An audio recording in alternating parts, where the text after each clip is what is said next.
We end today's show with Malcolm X. He was born 83 years ago today, on May 19, 1925, assassinated February 21, 1965. As he spoke before a packed audience in Harlem's Audubon Ballroom, he was just 39 years old when he was gunned down. This is an excerpt of a speech Malcolm X gave at the Audubon Ballroom about a year and a half earlier. It's called By Any Means Necessary. One of the first things that the independent African nations did was to form an organization called the Organization of African Unity. The purpose of our organization of Afro-American Unity, which has the same aim and objective, to fight whoever gets in our way.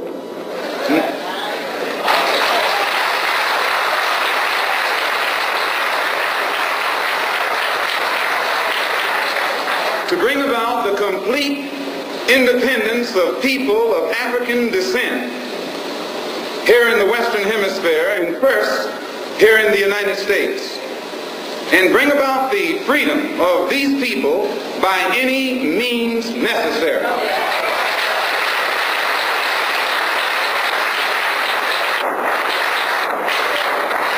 That's our motto.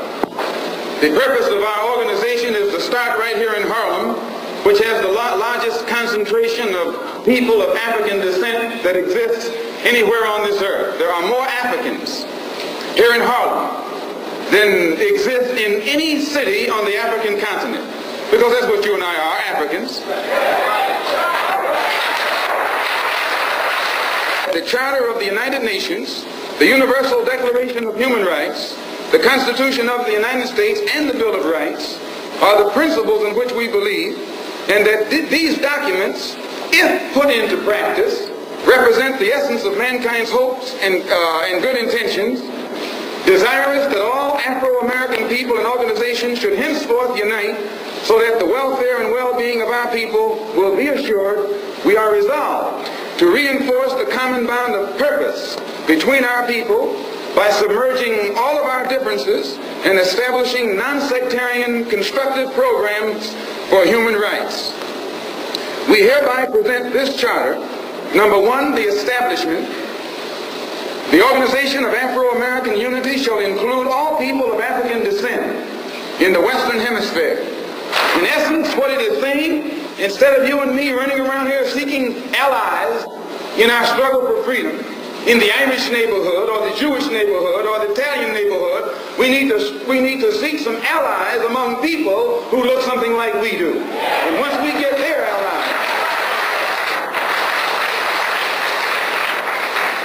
it's time out for you and me to stop running away from the wolf right into the arms of the fox, looking for some kind of help. That's a drag. Number two, self-defense.